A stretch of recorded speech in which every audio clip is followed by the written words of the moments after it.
Hi, I'm Lynn Doring with Bridge Insurance Group and our new series, Bridging the Gap, where we highlight community leaders that are making an impact. Today, we are privileged to have Pastor Stephen Thomas with us, who has navigated from one ministry to another and made tremendous impact in our community today. So, Pastor Stephen, first I want to introduce you as we've met a few years ago. So, Pastor Stephen Thomas has, first of all, been lead pastor at Church International, Legacy Church International. Yes. And that is here in Washington since 2015. 2013. 2013! I got all my numbers No, wrong. it's all good. Okay, so let's start with your ministry there at Sure. Legacy. How did it start? How did Okay. you receive your calling? And then what types of ministries do you do there? So I grew up in ministry, so there's really no getting away from it, really, if I'm being honest. But I give you Cliff Notes. I met somebody, his name's Michael Day, when my grandparents were given a church. We wanted an organist. We did a grand opening for this new church we got. And so I got connected to Michael, who was the organist. And he told me about this guy named Lance Whitlock out here in Washington that had started Legacy Church International. And so I'm a vocalist. And so he said, I'm trying to get a praise and worship team together. Would you be willing to help out? And I was like, sure. And so I came out here and literally fell in love with the work that Pastor Lance Whitlock was doing. So that's how I initially got connected with Legacy. And it kind of grew from there. I figured in time I would be a pastor at some point, but probably not as soon as it happened. So I was appointed lead pastor in 2017. I think it was 17. That's it's like all No, it's I believe it was November of 2017. I believe it was, and yeah, like they helped me grow to the person I am today. When I met them, I was not in the best of places, but they really spoke life into my life and developed the person that's sitting in front of you today. So expound on that, because Yeah. words are so important. Sure. What does that mean to you to speak life?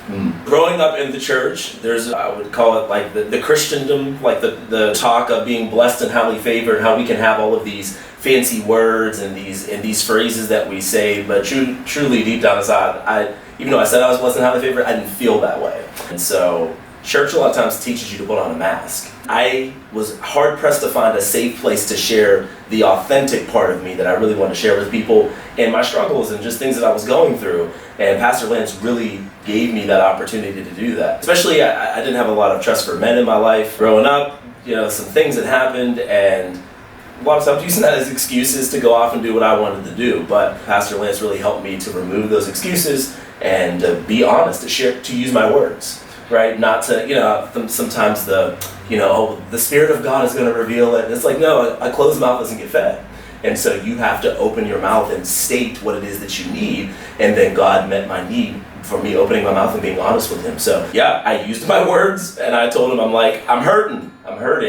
And even though I got up and sang every Sunday, and people would talk about, I really felt the presence of God, or you ministered so great, and I'm like, well, but why isn't it working for me? And so you go home empty and not knowing, right? It's just kind of this not knowing feeling. If I had to phrase it, that's how I just didn't know. I believe that God loved me, and I believed I had a calling on my life, but I didn't know, and I didn't have any direction. And so Pastor Lance came in and he spoke affirmation. I needed affirmation. I needed mentored. So he took time to really sit and start a conversation with me and to really get to the depth of Stephen that I had no clue was there.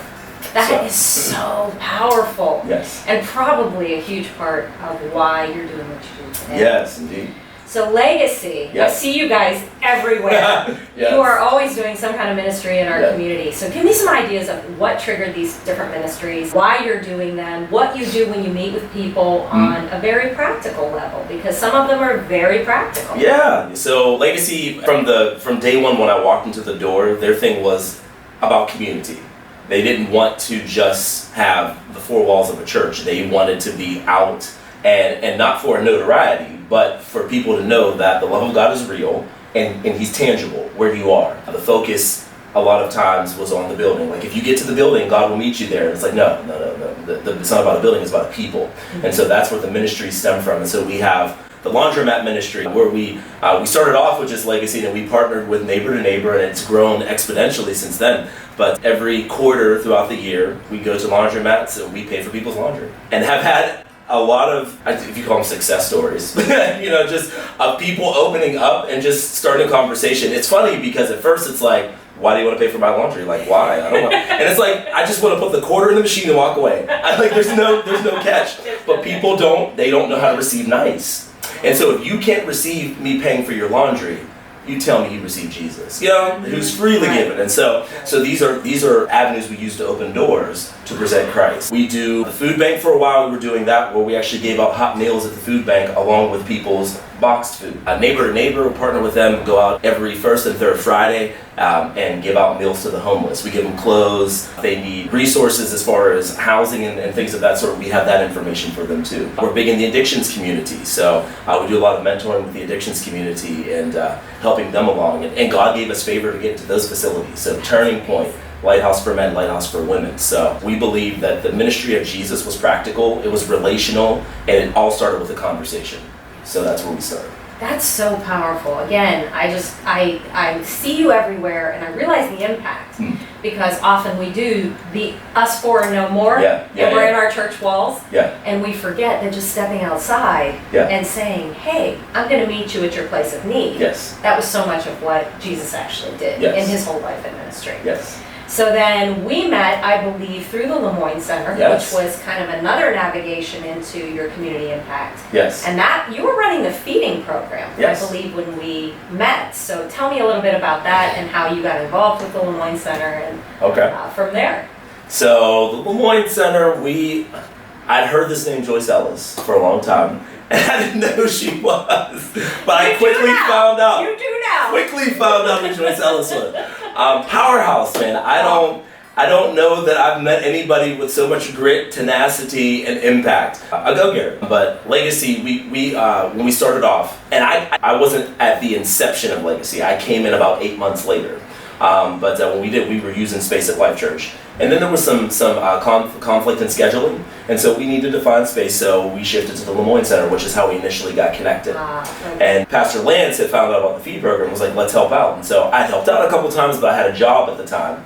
And so, a secular job. I'm 9 to 5. So I wasn't able to really fully participate, but then God called me out of that. I left from that job and really wanted to get more involved in the community. And so Miss Joyce approached me at some point, and I don't know if she asked me more than told me.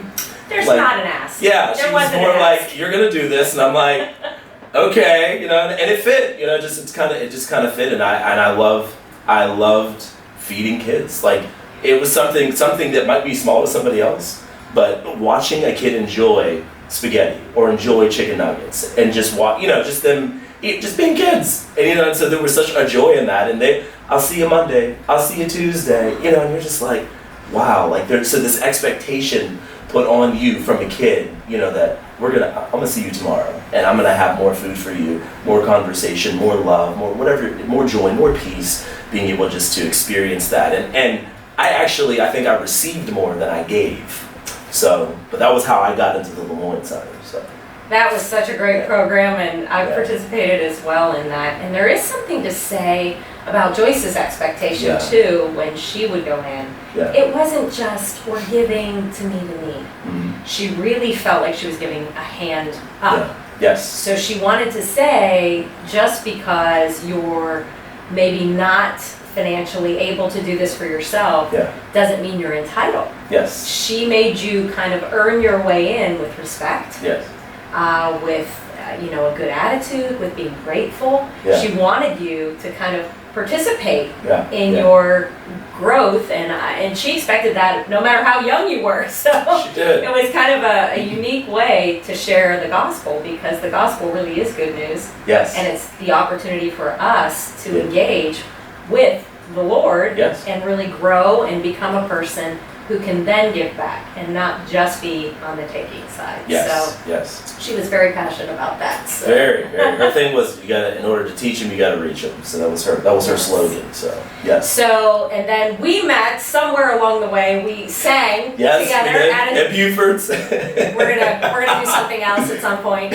But the power of that was then we partnered together during the Whiskey Rebellion. We did Redemption Sunday. So you were kind of in charge, and we worked together to put together the music program for that. And really talk a little bit about that, because that was kind of powerful on the tail end of the Whiskey Rebellion. We were given a platform on Sunday. And tell me a little bit about how you got involved in that. Bill and Betsy West had reached out to Pastor Debbie, who is my mentor, Pastor Whitlock. That's his wife. They had been, unbeknownst to me, they had been talking for a while as far as the involvement in that. And I think we wanted to do it the year prior, which just would have been 2 years ago, because we didn't have Whiskey Rebellion last year. Long story short, they needed somebody. Aaron was kind of bogged down and needed somebody to run the music part of it. And I was like, sure, why not? Yes. And so it ended up turning into a huge blessing. You make connections, meet a whole bunch of people, and then when the actual day came, all the preparation work that went into it,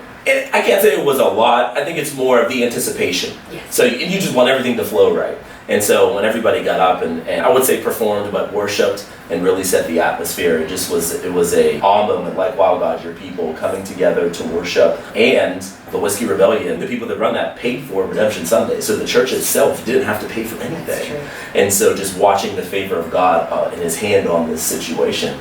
And so really, once again, I think I got more out of it than I actually put into it. So, and from there, I've made connections that I still talk to people this day, and more community efforts done together. Because ministry is not just about one person, but about us coming together. So, yeah. That's what I loved about that. There were so many churches involved, so many community people involved. Yeah. And it was one more opportunity which you have exemplified. We go. Yeah. We go into the communities. We go into the places of need. Yes. Which brings me to my last point.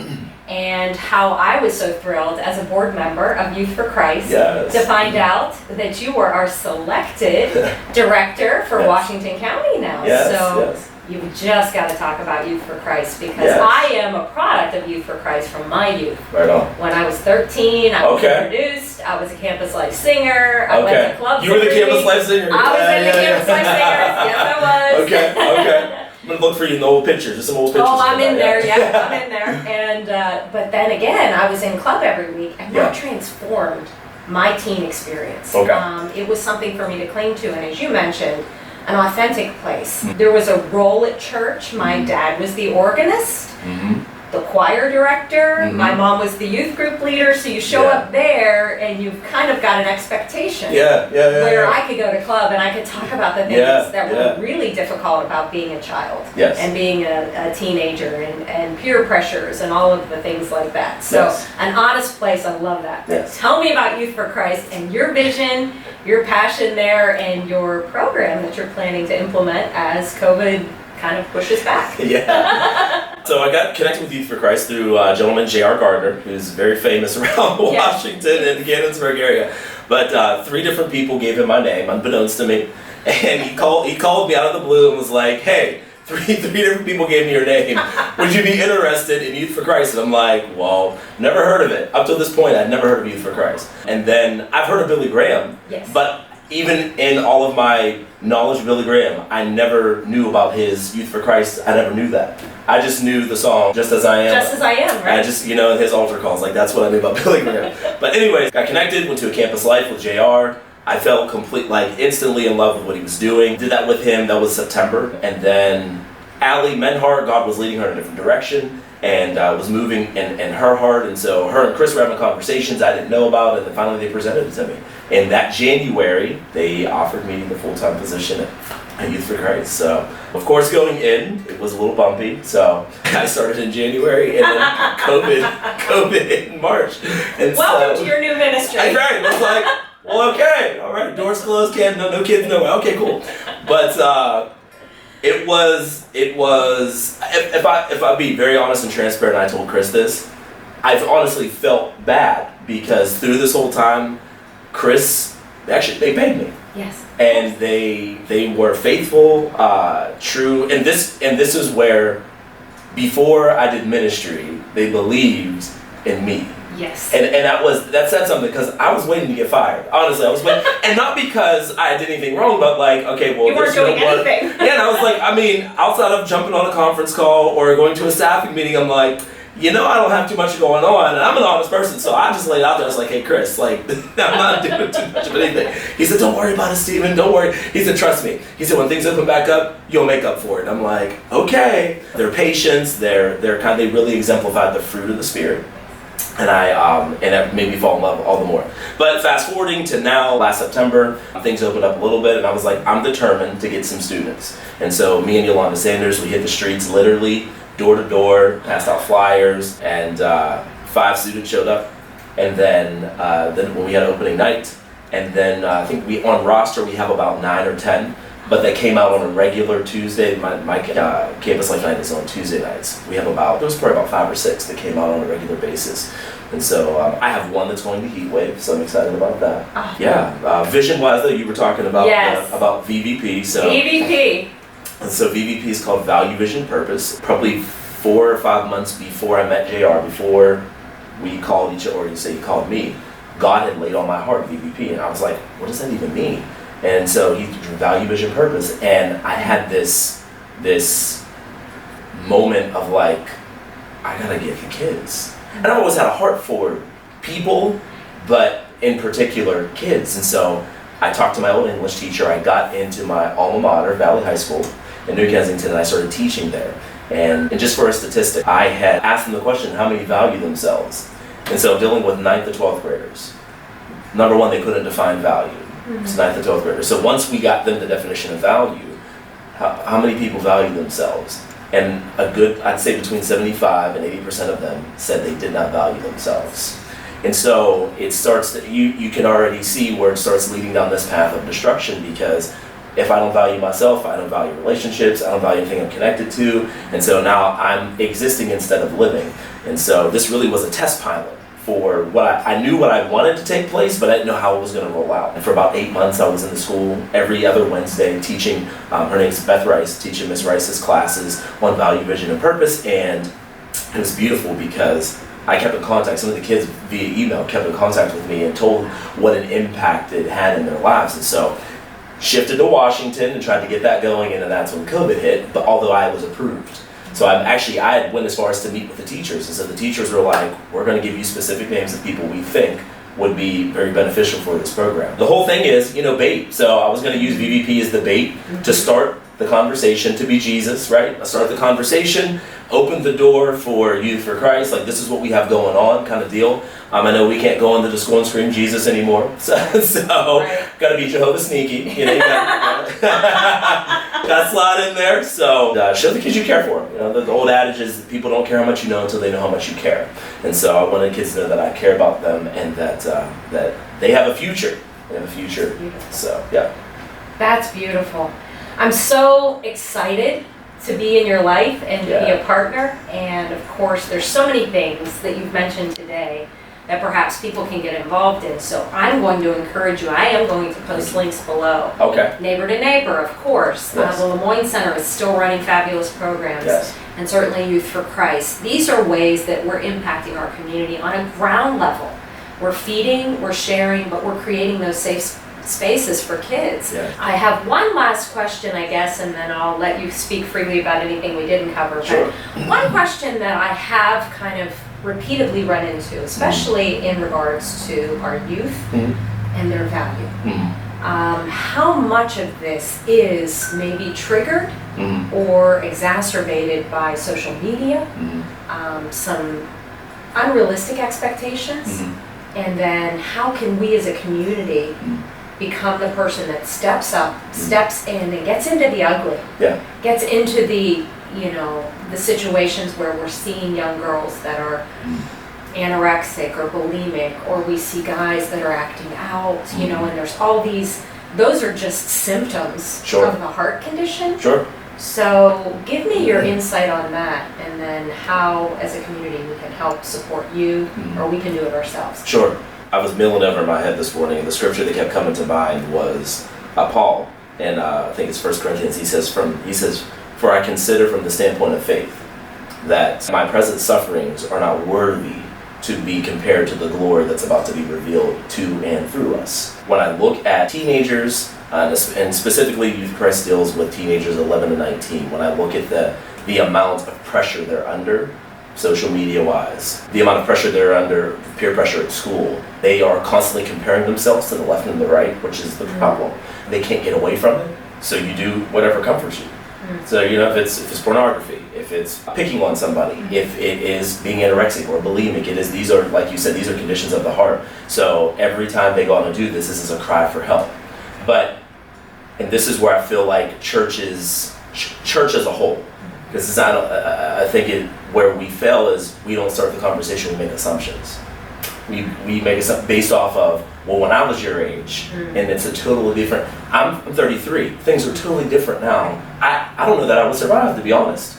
I don't know that I would survive in their position because everything is so easily accessible, and so there's no longer even though the No Child Left Behind, the everybody gets a trophy. That's not real life, and so it leaves them like they get it, but it leaves them like, but I'm not satisfied. Like I didn't. Like what it didn't fulfill me the way that I thought it was going to fulfill me, and so this leaves them always wanting for more. Instead of it being from the outside in, it's really from the inside out. And so we have to start that conversation with those kids, and that looks different for each person. So to say that there's a formula that A plus B equals C, no. I think as believers, we should start a conversation with the kids and not be afraid of their answer. Not be afraid of their That's so powerful. Yeah, so when they give us an answer, it's like, okay, I'm not going to let your answer rock me, even if it's crazy, even if I'm going to continue to listen to you. And then I'm going to feed you back what you gave me, because this is what you said, but do you really believe it?